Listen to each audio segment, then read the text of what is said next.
Somebody's got one of those iPhone 1s that doesn't have a camera on it.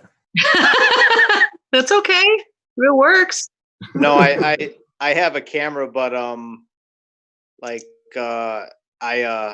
look like a guy that just crawled out of a sewer. I just found out Tim is wearing pants. Yeah. No, just wearing a shirt and boots. I see you, Tim. Tim, put that away.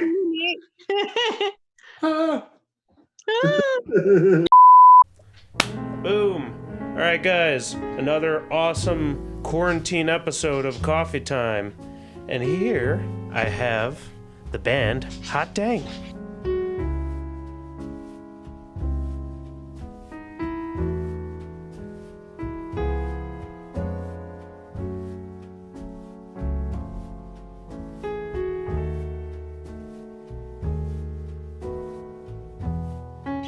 What's going on, guys? Hey, how we doing? How the heck are all of you? Hanging in there. Not too bad. I am alive. Vital signs are good. You are alive. That's good. Everybody is alive, which is great. Yeah. What have you guys been up to since all this craziness started? As little as possible. Oh yeah. Yeah, it's kind of difficult. Some of us are still going to work. I hope it's okay with everybody else, but you can't do much beyond that. It's going to work and going to the grocery store, and that's about it. Yeah. Yeah, it drives me crazy when the only place you can go is the grocery store, and they're like, you can't go to the grocery store for that long. And I'm like, I'm so bored. Well, going into this, the weather got really nice, and I hurt my heel. So I don't know. This is kind of like this is first world problems here. But like I couldn't bike ride, I couldn't jog, I couldn't do it. I had to be on light duty right when it got really nice out, right when I couldn't see anybody either. Fine to this basement. So it's been kind of like an extended quarantine for you. Yeah, a little bit, but now I'm better from that. So very nice. Well, for you guys at home who don't know Hot Dang, why don't you introduce yourselves to all the fine people who watch the show? Tim, you explain it the best. Yeah, I'll start it. My name's Tim. I'm the guitar player and kind of the writer and stuff of Hot Dang, of everything. And Tony on the bottom there is the drums.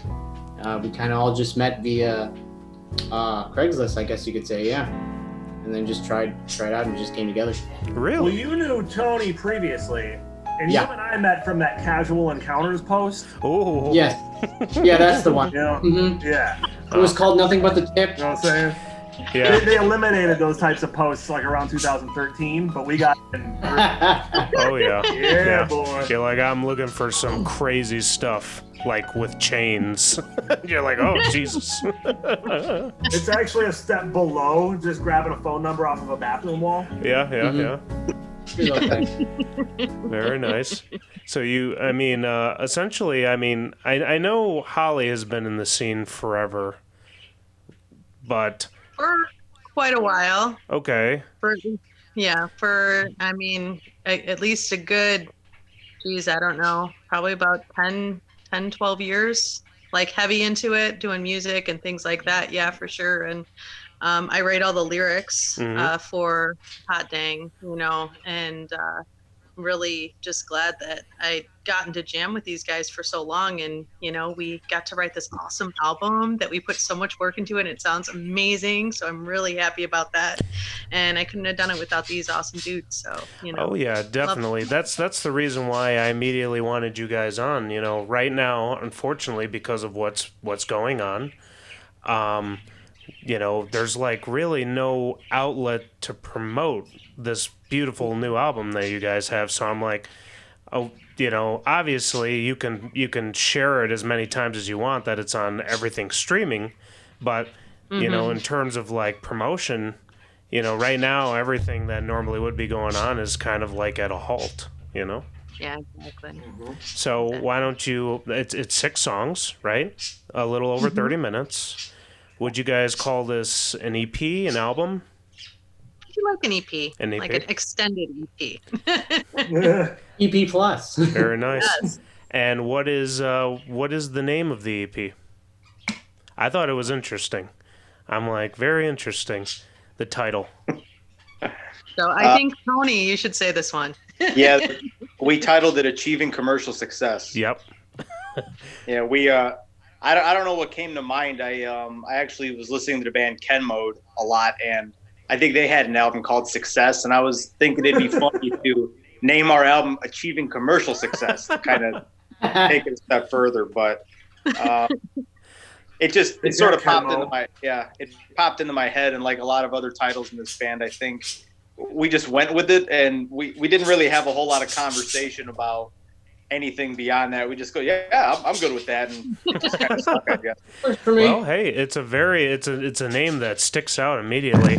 I was like, I wonder what that is. I'm like, is it a sting against the industry? I'm like, is it just throwing it out there to the universe? I'm like, what was the thought behind it?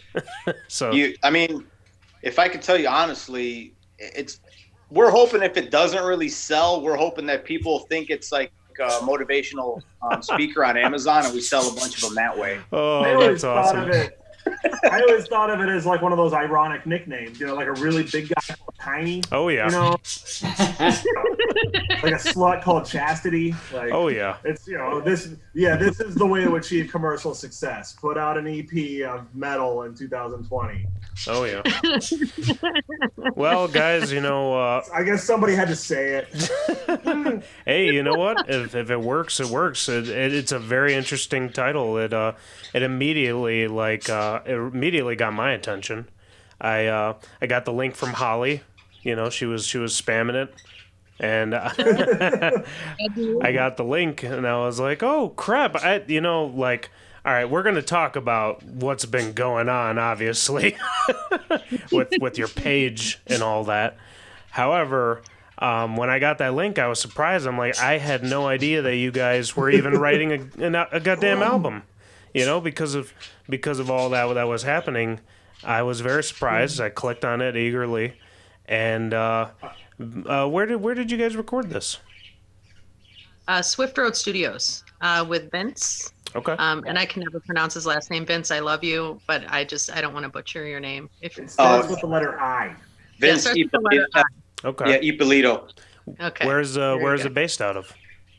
Arlington Heights. So he's fantastic. I mean, I think this is some of the best recording we've ever done, and he was so supportive, and I think kind of challenged us to do our best, and was just very kind, but it's like, hey, try this a different way, or do this, or I kind to you. You can do better. He worked me. Yeah.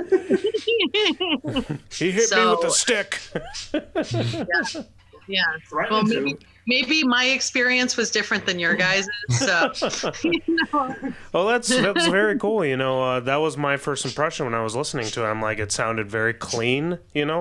Very just. I'm a stickler for production. So, if I hear something that just sounds like it was recorded like by a toaster, I immediately turn it off. Yeah.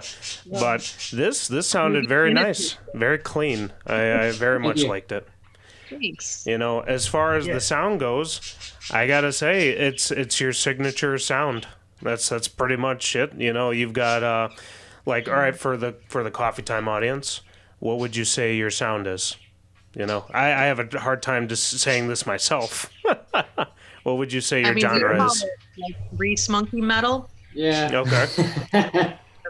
Kind of what we call it, along the lines of like Clutch, Pantera, what else? Alice in Chains kind of things. Yeah, it's an influence of a bunch of stuff.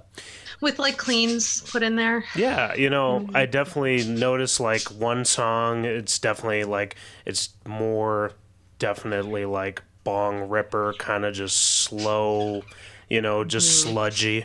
And then 1 second, it could be into a metal tune, Yeah.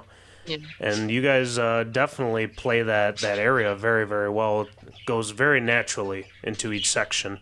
So I listen. I forgot the name of the fifth song going down on the EP, but I'm like, this is just a total like, you know, weed smoking metal, and I'm like, That's Pacific Coast Highway. yeah, there it is. Yeah, I'm like, this is. That's the place to be. Oh yeah, totally. Yeah, that's the bass line that I wrote that Tim wrote over top of it. Yeah, that one came together nicely. Oh, it sounded very nice. I'm like, oh, this is total just stoner like metal. You know, it's very everything very I nice. write is stoner rock, and everything that Tim does is either more progressive, Mm-hmm. or it's thrashy. Okay. So together we kind of keep each other in check. Mm. Because I make sure he has a groove, and he makes sure that I don't just get stuck in a groove. Mm-hmm. So we bounce ideas back and forth like that really well. Yeah. That one was him and I just kind of just going back and forth. That one, and also the first track, "Set It on Fire." He and I like. Yeah. That's I think my favorite song. Yeah, that's a fun song to play.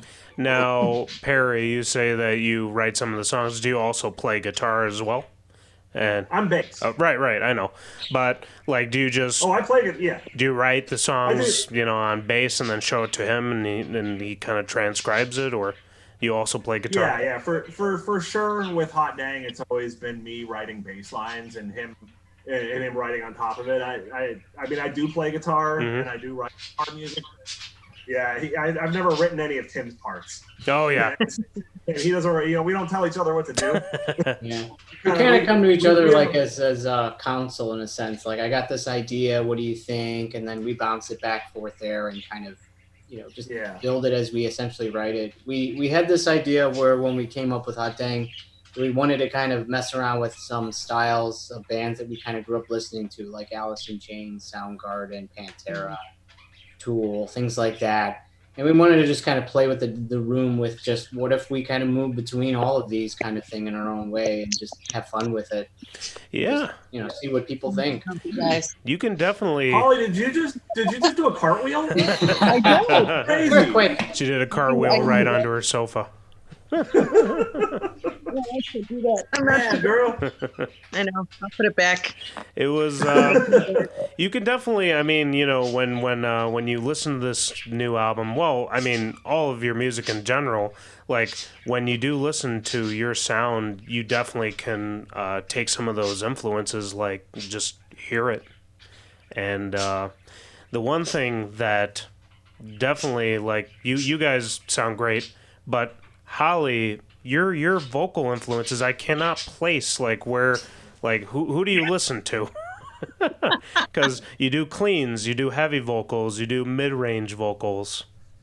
I mean, I'm all over the board with musical influences and things like that. Like, I grew up listening to like Black Sabbath and classic rock, and also like 80s alternative, like The Cure and stuff, because my parents, and then kind of coming in, finding my own influences. I started off really kind of, I guess, mellow, like you're talking Lilith Fair, like stuff like Sarah McLachlan and things like that. And Crow, like, no joke, I'm not kidding. That was the first concert I ever went to. You guys can take my metal card, I don't care. But actually after that, I went to Ozfest, and like my life was forever changed. And I saw like Static X, System of a Down, Deftones, Slayer, the original Black Sabbath. And I'm like, oh my God, this is so awesome, and it just kind of cultivated from there. And then I started listening to heavier and heavier music, and I started emulating, because there were no females to look up to, so I started emulating these metal vocalists.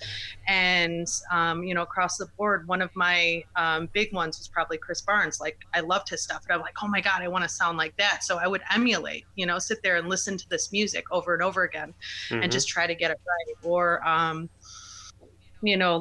even, I hate to say this, but like Korn, like back in the day, like when the first album came out. I hate to hear that. Yeah, like System of a Down, like just all over the place. And I mean, and then it just got kind of heavier and heavier. And I don't know. It just try to have fun with it and mix it all together, and it works somehow. Well, So. your influence is very, very unique, and you don't have to defend bands that you used to like. I mean, we all have those, Yeah, no, for sure. I think, you know what? It's part of being a good musician is to listen to everything. I truly think that that's necessary in order for you to grow, in order for you to really be the, do the widest range and be the most creative. You have to let things in that you wouldn't normally let in. You have to kind of just listen to everything and give anything a chance. If it sucks, it sucks. Just say it sucks and I'm not listening to this again, but at least listen to it once. Yeah, of course. Nobody's saying, you just listen to everything. I mean, I have respect for Garth Brooks. I'm not listening to his music, And I was really big into the alternative too. I really was there for quite a while as well. So 90s alternative, even like Alice in Chains, that whole grunge scene, I mean, that was kind of, influential to me as well. So that's another aspect too. So just a little bit, it's so weird. Everybody name a guilty pleasure band, starting with Tony. Hall & Oates. Pleasure. Hall & Oates. Awesome. They have a Pearl Jam. Oh, I don't give a fuck. Oh wow, that is a guilty pleasure. All right, Tim. I'm not sure. I guess maybe like spacey trance trip hop stuff. I find that stuff pretty fun with drums essentially and like a lo-fi sound. It's a weird thing not everyone's into. your guilty pleasure is sophisticated and like lo-fi chill hop. Oh man. Cool.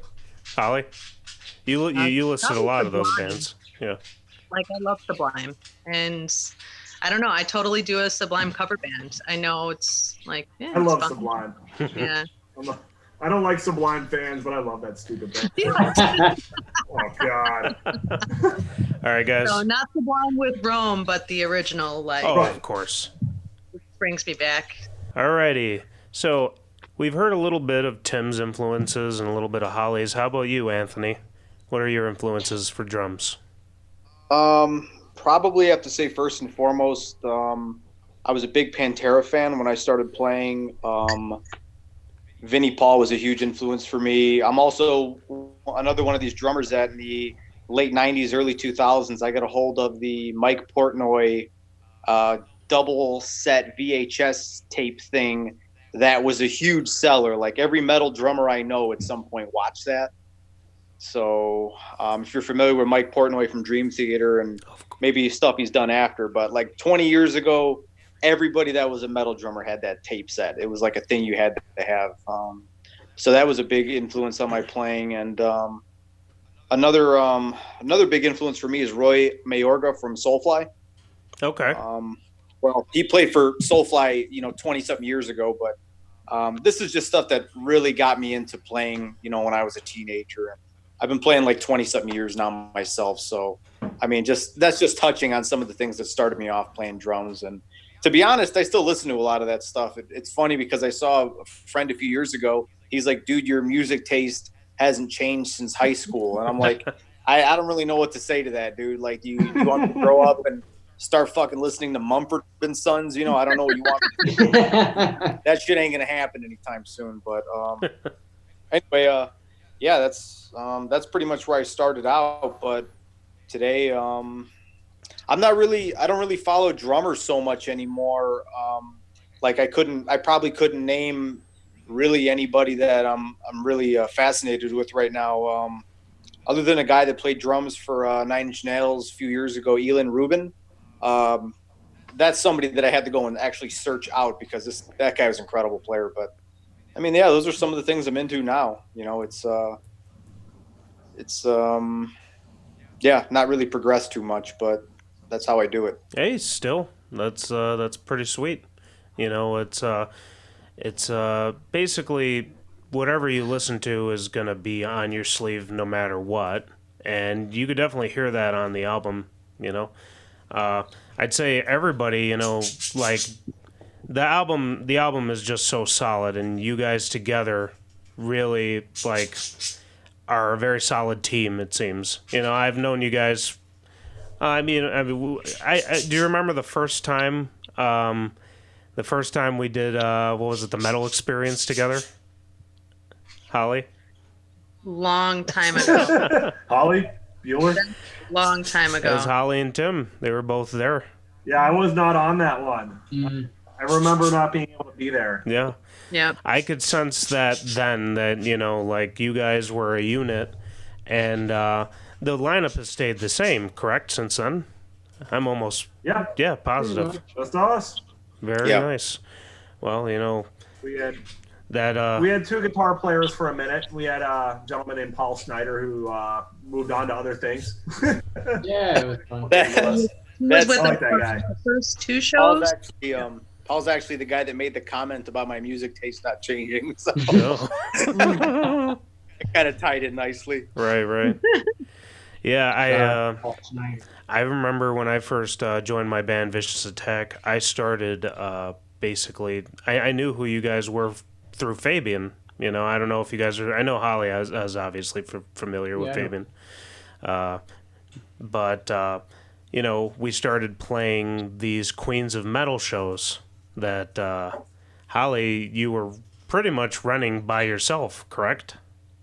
Yes, I had help from Rob and Randy. Mm-hmm. But I kind of did all of the background. That's my cat. Look, say hi, everybody. It's my cat. Nice.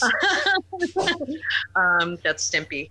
But yeah, no, I had a lot of help from them. They helped with like the running the other stages, helped with sound, gave me input on like organizing things. But overall, like I'm the one that was there putting together the flyers. I'm the one that was there putting together the kits to send out to the bands. I'm the one that picked out the bands, and I think the whole point of just that show was just to bring, because I always thought that it was so awesome just seeing other females in metal bands when you get to play a show with them. I'm like, oh my God, this is so awesome, because and I don't want to do like the female fronted thing or, female, it doesn't matter. We're all musicians. Okay. But there's just something about, knowing like that, hey, you get it, you get where I come from, you understand, and this is cool. So I wanted to make it big, and I wanted to bring more people together, more bands together, and, kind of have a little commune of sorts in music, Well, and it was a lot of fun for a few years there. It was great. Well, you definitely accomplished that. I think my first show with Vicious Attack actually was one of the Queens of Metal shows. I don't know exactly. Let me see. Maybe it's on my wall. You can't see it. I got a bunch of show posters on the back here. I think it was the Queens of Metal, maybe 4? I can't remember. Okay. But, yeah, this was when it was still... I think you threw all of them at the Star Bar, correct? Star Bar / Bobby McGee's. Star Bar, and also the Joliet. Brew. Brew. I put that one to help put that one together. Like I said, it was, me, Rob, and Randy. They helped me immensely, but they gave me the, I guess, how do I explain it? They gave me like the support I needed in order to achieve, something so awesome. And I could not have done that without them. So it's great. Oh yeah, definitely. And you know what? Those shows were some of the fondest memories I have of playing live, to be honest. I've played so many shows with now all 3 of my bands, because I was in Dark Entropy, and now I'm currently with Vicious Attack and Central Disorder. And those Queens of Metal shows definitely were some of my favorite shows. Yeah, no, it was definitely awesome. And I'm really glad that, I got to be a part of that. And, it makes me happy that, that was just, it feels like it's a different time now, Oh, yeah. And it's not just because of the virus. Yeah. No, even before then, but I think that that's just parts of scenes changing and things like that. And, like new bands coming in, bands, old bands going out. And it's just the way it rolls, man, Oh yeah. the flow. So, Okay. So now let's talk about this, guys. The reason I was so blindsided, I had no idea you were coming out with an album, is because for like, what would you say, the last year and a half, 2 years, that whatever took over your page was that was insane. That was nuts. oh, you mean our side hustle? Yeah. It was was like a absolutely. jewelry. They should have put out an album. They should have. Hackers would have put out a CD and like made us some money. And Oh man, they would have sold all the CDs. hilarious. So for those who are not familiar, there was what, I don't even know how to explain it, but it was a There was Korean. some fuckery. It was like a Korean hacker or something took over your page and turned it into like a marketplace. Vietnamese was from September until the beginning of this year. Was it February? September until February. They completely took over our page. We had to delete the page completely and then start a new one. So right now I think we're at 500 awesome followers. You're amazing. Thank you so much for sticking with us through that. It's just absolutely surreal what can, like, how non-responsive Facebook is. Yeah. Issues like this. Yeah. All we needed was to have a person actually just take a look at the logs and take a look at the content, and it was so obvious that a change had happened. And I'm pretty sure you were selling bots. I don't. Yeah, it's insane how a platform so big and widespread as Facebook doesn't have real people dealing with this, Quite faceless. Yeah. There you go. Faceless book. But that's just, it was insane because, Central Disorder kind of went through some of the same drama. Like, for so long, Rob couldn't prove that he was the owner of his own page. Like, there was this weird thing where they're like, prove that you're the owner, and he did everything. Like, they asked him for like a license, like to prove that you're the owner of the page, and he did that, and he wasn't able to do anything administrative basically to the page. So when I got, hired on, I couldn't interact with the page basically, Wow. But it took Rob going on to, I think somehow he was able to get a segment, like he got a segment on ABC News or something like that. Like a reporter did a little segment with him, and Facebook changed it immediately. They fixed the problem immediately. That's what we should have done, guys. So that's the trick. It only took Rob going on the news. Yeah. Unbelievable. But yeah, I just saw that, for so long, and I just felt so bad for you guys, and I did everything I could. I kept reporting the page as spam and harassment, and yeah, I think a lot of people did. And everybody did. Yeah, I got so many people that are, like, hey, what's going on? Yeah, how can I help? Yeah, what would happen was like I would just be at work, and I would see that you guys started like some streaming thing, and I would click on it, and it was just a bunch of people trying to sell crap, Get in on these shiny new glasses, everybody. Yeah. It's the phrase. I think hot dang, I think it means something else in other parts of the world. That's what it was all about. It was about our URL. Oh, yeah. Right. That's what it was. Yeah, because we were official hot dang, on Facebook. You'll hear about stuff like that. If somebody wants a URL, like some shady actors, they'll hack people or try to dox people, or you'll hear about stuff like that from a URL. Like it's just it's one of these things, like you don't realize how fragile all of this truly is until something like that happens. Yeah. Like I could care less if our website's called Hot Dang Official. Like, just take it. Like, man. Exactly.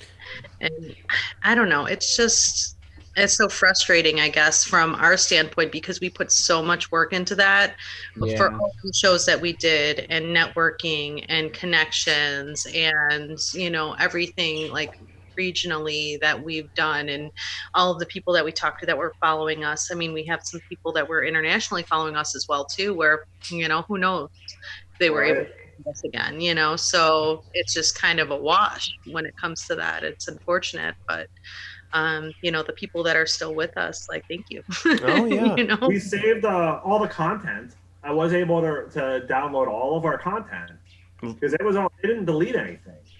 Yeah.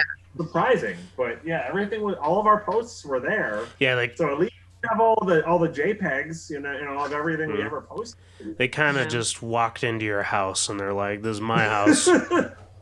They sure did. We got to move now. This Vietnamese family, so we're a hot dang family, huge. Yeah. In the They Philippines. pissed on your rug, man.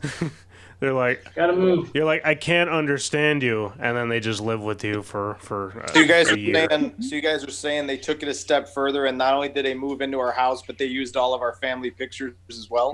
Yes, exactly. Exactly. Right. They're like, these pictures are ours, and so is your toilet paper. Oldest trick in the book. Oldest trick in the book. Oh There yeah. you go. Well, Isn't You this know, what the full movie disclosure, Parasite's about?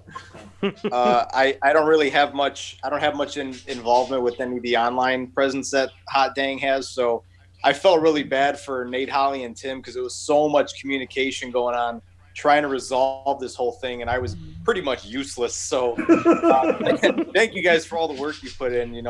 I wish I could have done something, but being that I don't use any social media platforms, I was totally clueless as to what was happening. it's okay. Yeah, you're 70 texts a night. That's fine. It's okay. Yeah, at some point we just gave up.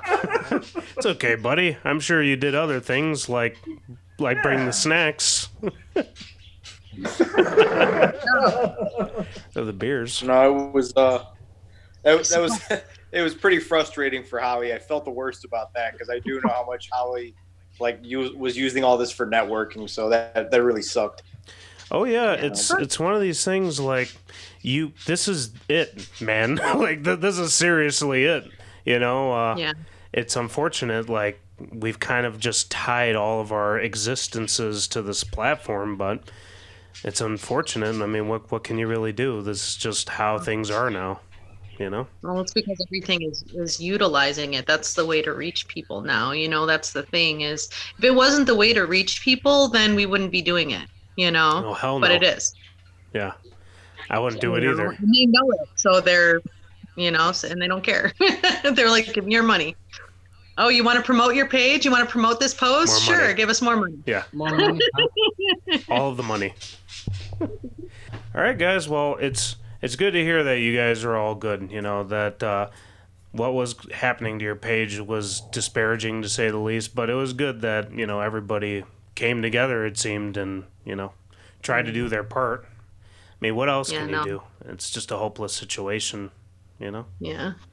Well, and the metal community is a really awesome thing when everybody works together. It's pretty cool. So, the fact that happened makes me really happy and it makes me feel like loved and like we met.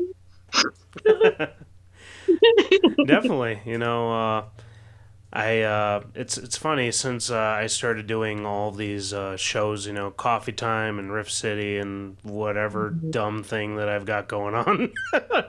I've been getting a lot of really positive feedback from everybody saying that, keep doing it. And it's very encouraging, So yeah, it's nice when we can all play nice with each other. completely agree. All right. So, all right. Yeah. Well, the past is the past. You guys are over that. Now you got this new EP. What is the plan here? Everything right now is closed. Do you guys have anything else that you're thinking about getting on or podcasts? I mean, anything? I mean, if somebody contacts us to reach out to us to do interviews, we've been sending our EP to different radio stations and things like that, just to, touch base and get some airplay. Very cool. Yeah. So, and just kind of taking it one step at a time and just moving forward, that's all you can do. I mean, do you guys have any plans for anything that you want? Hell no. I don't know what's going to happen, man. It's one of these things like Vicious Attack is almost done with this new album, and I don't know what the hell we're gonna do. Like I'm gonna do a bunch of videos, but that's about it. We have to see if any of these venues are still around when all this is over. I know, that's what's gonna be scary. I know, like, a lot of these places, they're trying to find other ways, like Brower House. They're, utilizing their kitchen and, making food and doing ads based on that. But I'm not sure about these other venues. I don't know what they're doing, Yeah, it's interesting because it's like some of these places I know that Vicious Attack calls home, like the Live Wire Lounge, Yeah. Well, what's going to happen to that place? No. Imagine those small to bigger size venues like Bottom Lounge. I mean, that's a year without revenue. Oh yeah. For them, basically. Terrible.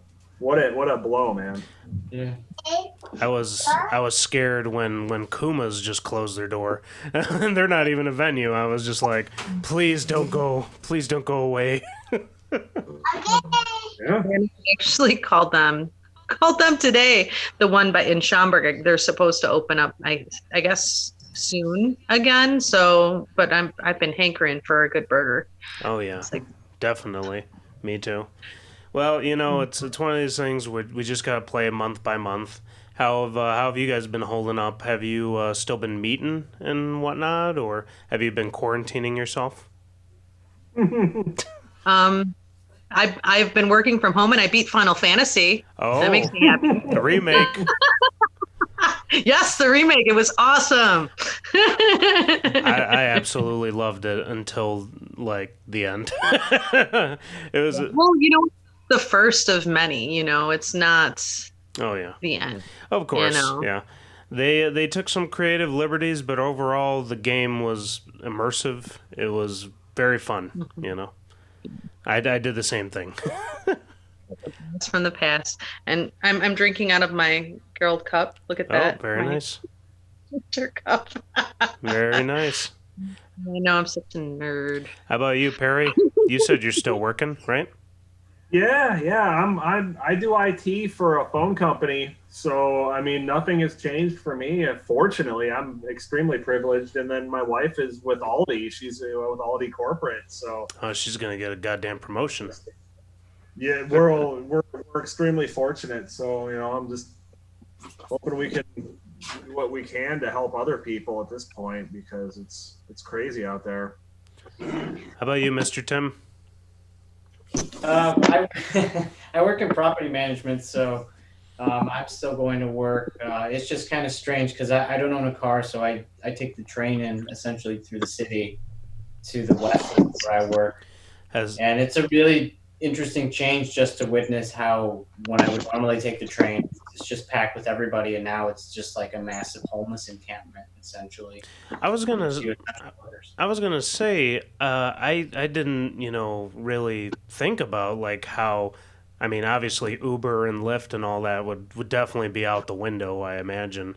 But public transportation, that's something that has to stay, So yeah.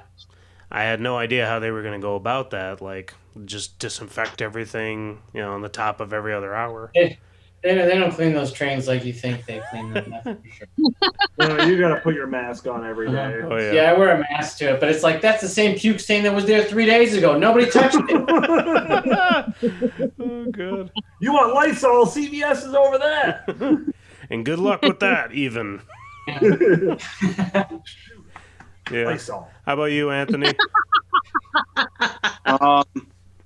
I work for a municipality, so things are pretty much all the same for me. You know, it's unfortunate, man. The scary part is like when you commute back and forth home, you got to realize that like the roads are clear because people aren't at work or they're laid off. You know, it's kind of scary because at some point this has got to stop. Something's going to end. So Oh yeah. Yeah.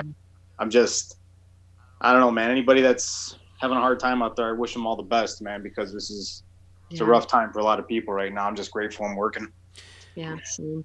Yeah, I'm still working myself. I work at Midway Airport. You want to talk about scary?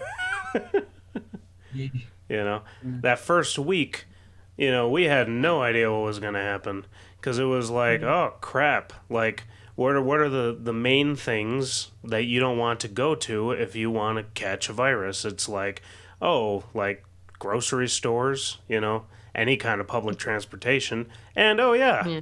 Airports. You know, so like I'm just glad that I'm still able to work. It's interesting because it is a ghost town, like you guys are saying. Like it's crazy that a plane will come in and there's only like 9 people on it. You know, it's insane. They gotta go back to the old days with those small little planes with the little rudders. Oh yeah. Get on the plane, see? I gotta get to Manhattan. I take the Manhattan Red Eye, see? Oh yeah. Well, you know, it's interesting, and we're all there together. So that's Yeah. we're all trying to make sense of it. It's not just some of us; it's all of us. You know, Yeah. whether we've been deemed essential or not. Very true. But right. You know, everything will come together and work out, and you know, I don't know. I hoping that you know our government figures do what they need to do, and that people are taken care of, and businesses are taken care of, and you know, not just you know, I guess you know all of the big wigs friends, you know, like I just hope that it comes back to the little guy because we're the ones that really need it. We're the ones that obviously drive this economy after what you've seen, you know. So Oh yeah. I mean, just yeah, somebody's got to take care of us too. You know, it's gonna be some real bullshit if Olive Garden stays open and not like all of my favorite mom and pop joints. Like I'm so upset. Like my area is all small businesses. It's all breakfast places and you know stuff like that. And it's upsetting. You know, Sounds like Demolition Man, where the only thing that survived was like Taco Bell. oh yeah, definitely. That's a legit concern right now. Yeah, but Tim, if you remember the movie, Taco Bell looked like really good. I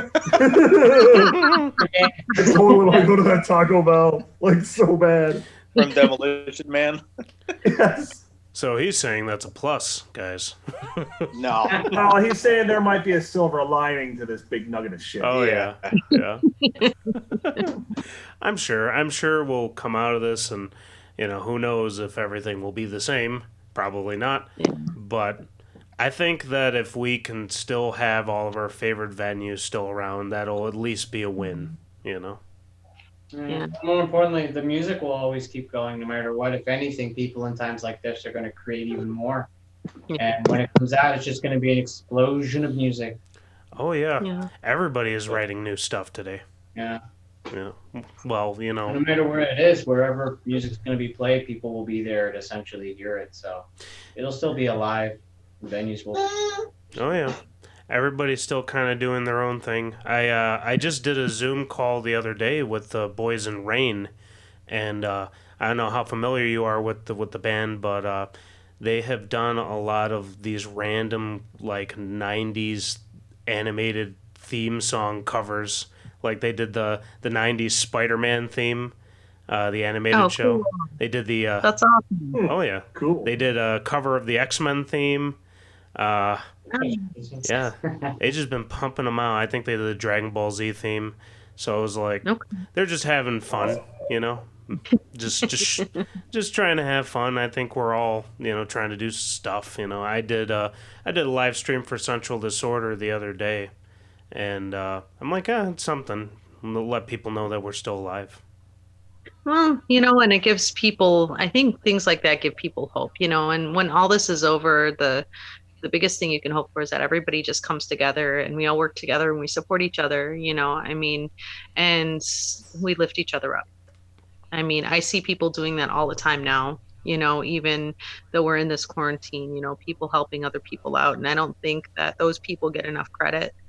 I mean, we all want this quarantine to end, but it's those moments that make it more bearable, so I don't know, shout out to those people and all those businesses that are doing everything they can to just shine a little light in this dark world. Oh yeah, definitely.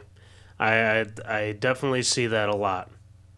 Just going online and seeing everybody, just communicating and just really coming together, Yeah, no, for sure. But yeah, wow. All right. We can go off on a tangent there. Yeah, I was gonna say, check out the new EP. Yeah, check out the new EP. It's awesome. Very introspective. Oh yeah. We've got a song about drinking whiskey at the end of the world. Now it's called "Give Me Whiskey or Give Me Death." Okay. I was gonna touch upon that too. I feel like that was always your slogan, and now it's a song. What came first, the slogan or the song idea? It was actually a song, and then we just play it at every show. Okay, right, but we wrote that song a long time ago. Yeah, we did. 13 probably. Yeah. Okay. We played it at when we put out the first album, which that song is not on. I remember we played that song at the CD release. Yeah, that was 2015. Yeah. That we're putting that one on recording has just been a long time coming. It's been crazy. Yeah. Okay. No, for sure. So I'm not crazy then, because I knew that existed. You heard it. Yeah. I'm like, I see these. Yeah.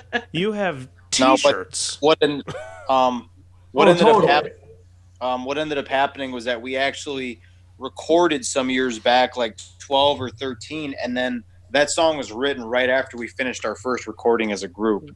That's why we've been playing it for so long, because right after we finished something, as far as a recording, we wrote that song, and we never got back into the studio until the last couple of years. Yep. Okay. Yeah. Cool. Well, it's on there now, which is great.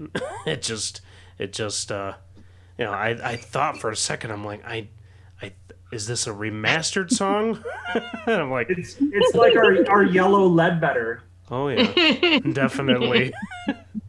All right, well, guys, I mean, it sounds like I mean, we're doing you're doing as much as you can, which is just sharing this as much as you can. And do you guys have any plans to do any live streaming stuff? Are you guys still getting together for practice? No.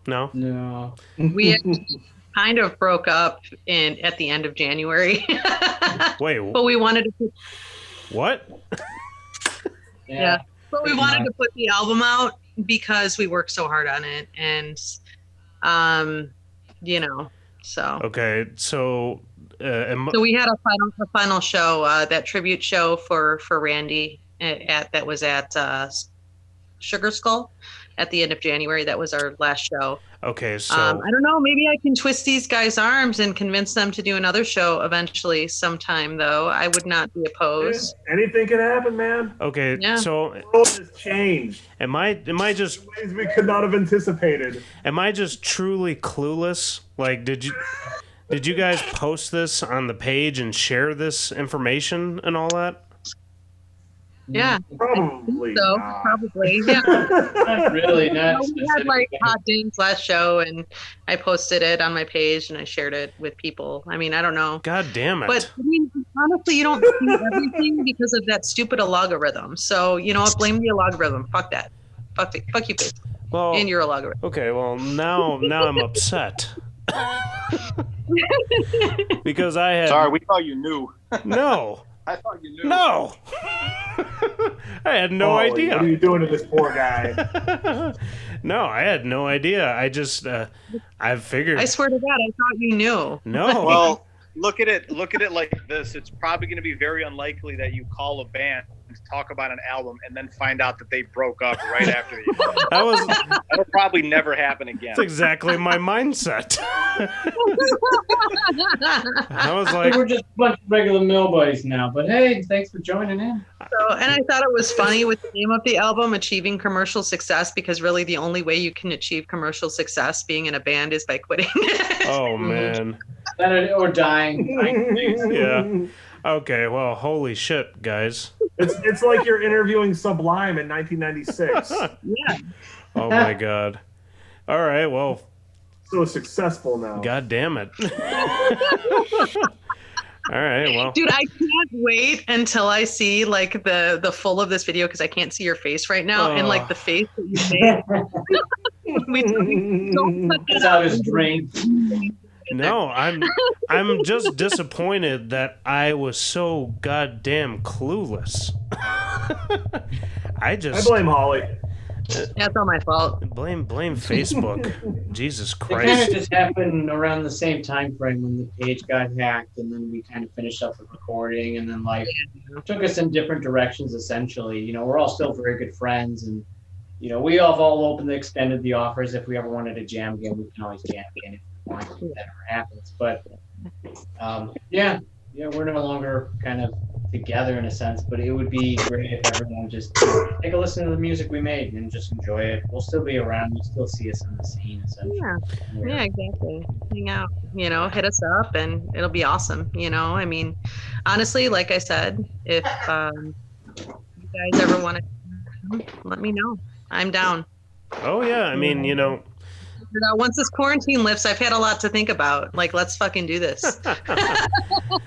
You know, it's still good. I mean, obviously, you just released a new album, so you still want people to listen to it, which is, you know, you could still definitely push. Well, I mean, yeah, you always want people to listen to the stuff you make, but I think what a lot of us came to consensus on is that we were so happy with how a lot of the songs came out and just the quality of writing that we've done over the last few years. I mean, I hate to sound like some guy riding off into the sunset, but it's like, you don't know how many more of these you're going to do, how many more bands you're going to make, and how often you're going to keep playing. So for me, this is really just a preservation of the last really 7 years that I've been playing for me. So I know that Tim and Nate and Howie like kind of discussed it that way too. It's also a little bit of a memento to kind of hold on to.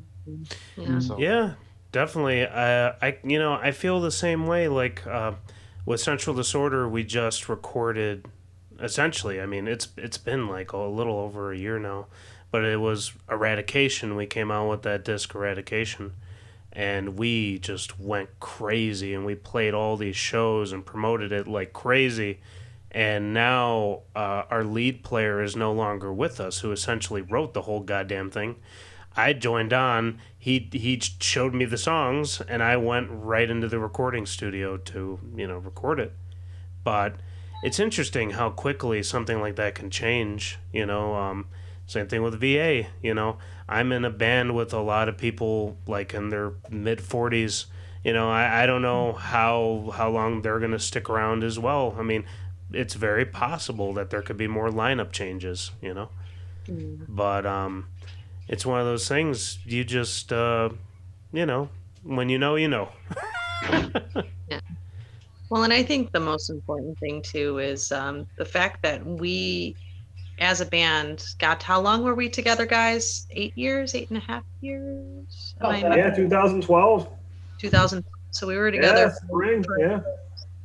And for a band to be together that long, all original members, I think is huge. And I've developed such a fondness for Tim, for Nate, and for Tony. I mean, they're my brothers. Like, I love you guys, and I would do anything for you. So, yeah. So, I mean, it's just having that connection and being able to make music with them and preserve is, I think, absolutely amazing. You know, I mean, I think the fact that we've gotten to do so many things and play so many venues and, you know, just jam together and create this beautiful thing is just awesome, and it's something I'm really proud of, and I know that they're proud of it too. You know. Yeah, it's something that we kind of came together because we all love music. We're big lovers. We're big fans of music, and it was nice to let's just play what we want to play and grow it from there and just have fun with it. We've been lucky to play places like the House of Blues and the Metro and stuff like that, places that we would see artists that we idolized growing up, seeing in those venues. It's kind of nice to at least say, at least I played it. If I don't play it there again, it is what it is, but at least I was able to, kind of thing, and share that time with all of you all.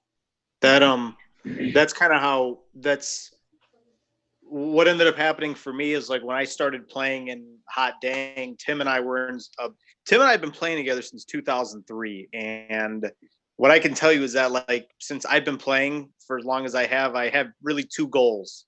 I never wanted to play an arena. I never wanted to go on a big tour. I only wanted to play the Metro and the House of Blues. So once I have small goals. Once I accomplished that, I was like, anything else that happens is great. But to me, it's just small goals. That was all I had, and I'm really glad that we were able to accomplish that over the last few years. That was really cool. Yeah. Well, I mean, at the end of the day, you just have to ask yourselves. I mean, you came out with this product. You're all happy with it. You all can put your name on it. And it seems like you're all on the same page, which is great. Yeah. So. It's a beautiful. We're all going to still keep playing. We're all musicians. Yeah, you all have had beautiful words, which is great. Do you have any plans to do like any little projects here and there? Maybe do some stuff just to release online? I mean, I guess as individuals or as a group.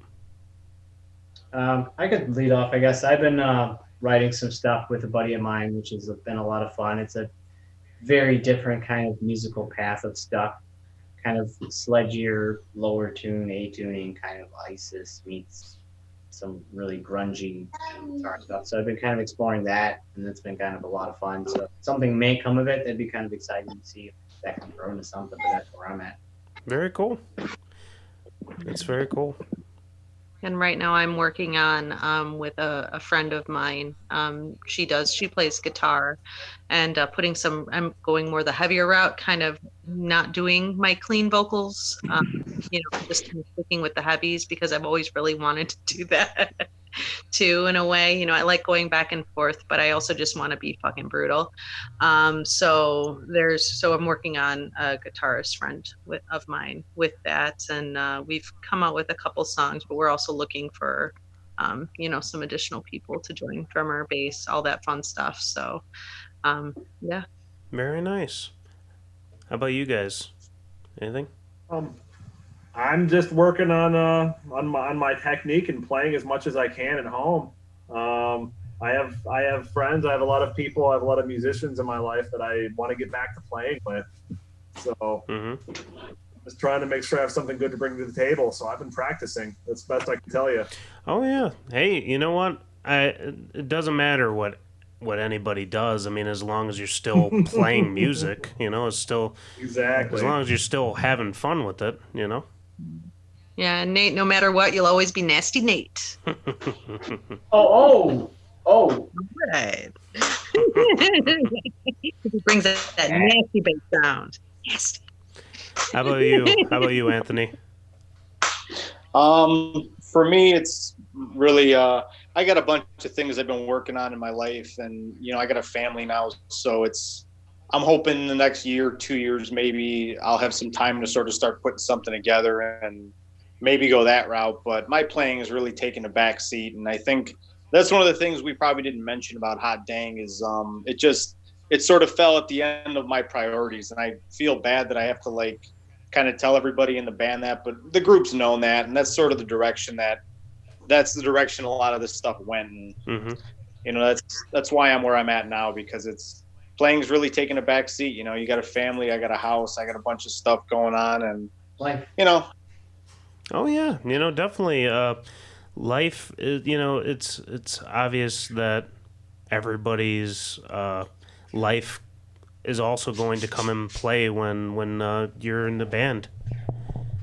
Some people get married, some people have kids, sometimes you get a new job, sometimes you get a promotion. It's all of this stuff that can come into play. I mean, hell, if this isn't testament with this whole virus that things can happen, I don't know what is. Yeah, that's a good point. Well, guys, it's been fantastic. For everybody who's never heard you before, plug. Yeah. Just in time. Plug. To check out our new album. It's gonna be it's awesome. I'm so proud of it, and I think it's the best recording that I've done myself as an artist. And I mean, I can't speak for the other guys, but I'm sure they just really praise the quality of everything. So yeah, just go listen to it, because what else are you gonna do? Yeah, exactly. Put that on a shirt. Listen to it, because what else are you gonna do? Listen to it, because what the hell? You're all inside doing nothing, you lazies. Exactly. It's good old fashioned metal. Just do a good old fashioned book reading. Just read some books. Good old fashioned book. Fine. Very nice. Well, you guys are on all of the streaming services, right? Yeah. We're Spotify, Pandora, all of those. We're on YouTube and Faceless.com. Yeah. We have a website too, www.hotdangchicago.com, where you can go to for updates and stuff. And I think that, Nate, is there a link to download the new album on there, or Yes. it's like Spotify? Awesome. Is there a link to that hackers page that it was selling those bottles? You just link them in too. Coming soon. Very nice. Yeah, so huge in Malaysia. Listen for free, stream it, share it, let us know. We're even on TikTok. You guys can do a TikTok to Hot Dang. Ooh. That amazes me. Hey, you know what? TikTok challenge. What do you think? Hey, it works. You know what? I've heard of some bands releasing stuff on Pornhub. It's there you go. It's whatever works. The wrong route. Throaty, beefy meat method. Oh yeah. Hey, I gotta tell you, I've thought about it. I've thought about putting like a music video up on there and see how it does. It can't. Yeah, but then when you play a show, you get a bunch of really strange guys. Oh, All of them definitely. with sweaty hands. But they show up. Oh yeah. They come to the show. They'll buy your merch. Perfect. All right, guys. Thank you so much for joining me. I very much appreciate it. Thank you so much for having us. And, I hope that you have a really great day. Good luck with all of your ventures, all of your musical ventures. Oh, thank you very much. Yeah, I could say that these episodes are definitely the most interesting episodes, Now that we're all forced to basically be away from each other, it's weird, It definitely has a different tone to all the episodes, but it's good to hear from you guys, Yeah, you thank you too. for having us. This was great. This was a lot of fun. Yeah, this is awesome. Yeah. All right. Awesome. That's been Coffee Time episode, I have no idea, maybe 16. Right. We'll figure it out. Hot Dang, thank you very much. I appreciate it. Thanks. Have a good one. Ow! See you guys. Bye.